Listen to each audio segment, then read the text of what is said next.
The One and Only Ivan by Katherine Applegate. People call me the freeway gorilla, the ape at exit 8. The one and only Ivan, mighty silverback. I am Ivan, just Ivan, only Ivan. But being a gorilla is not as easy as it looks. Not when you've been at the Big Top Mall and Video Arcade for 9,855 days. Alone. I just move my crayons across the paper. A silverback gorilla is responsible for protecting his family. My body looks made for battle. I used to be a wild gorilla, but here I've had no one to protect.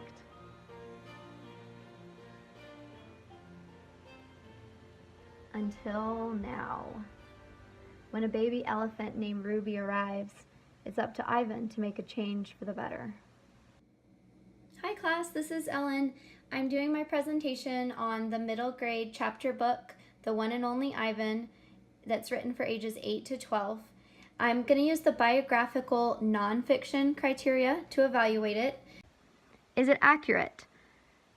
Although The One and Only Ivan is an entirely fictional story, it is inspired by the true story of Ivan, who lived in a similar situation for 27 years. Eventually, Ivan was adopted by Zoo Atlanta. Next, distinguish between fact and fiction. Applegate provides a solid statement in an author's note at the end of the book that distinguishes what's factually accurate and then the fictional character's plot and setting in her story. Third, the primary sources, such as a bibliography with direct evidence. These are not included in this book because it is a fictional account where readers suspend their disbelief. There is a glossary of vocabulary that Ivan uses to describe his life at the beginning.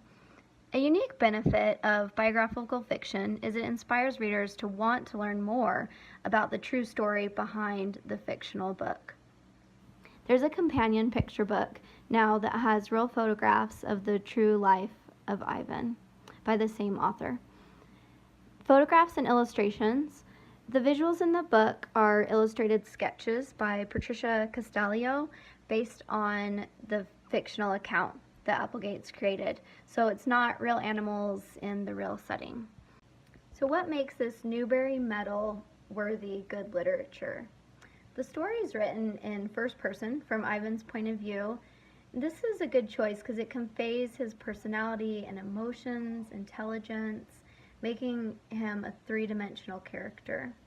The language is humorous and rich and sad and joyful.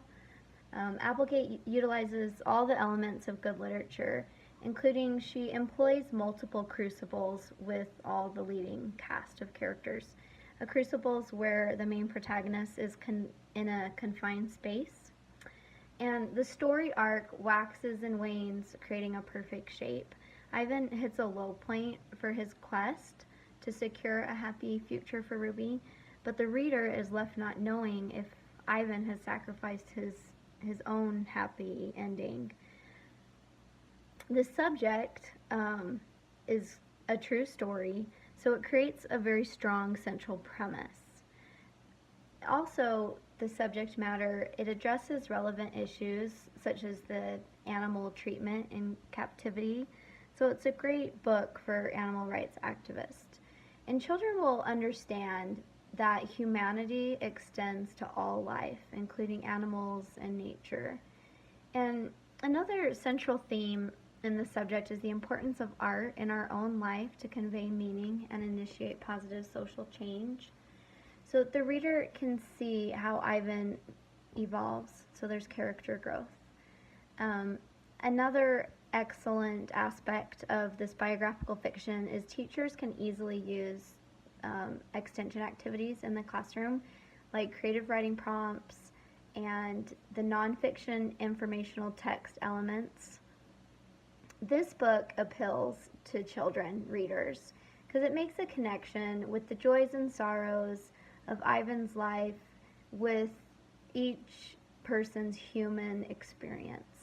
And the story's delightful. It's about friendship and the beauty and importance of art, and most of all, hope.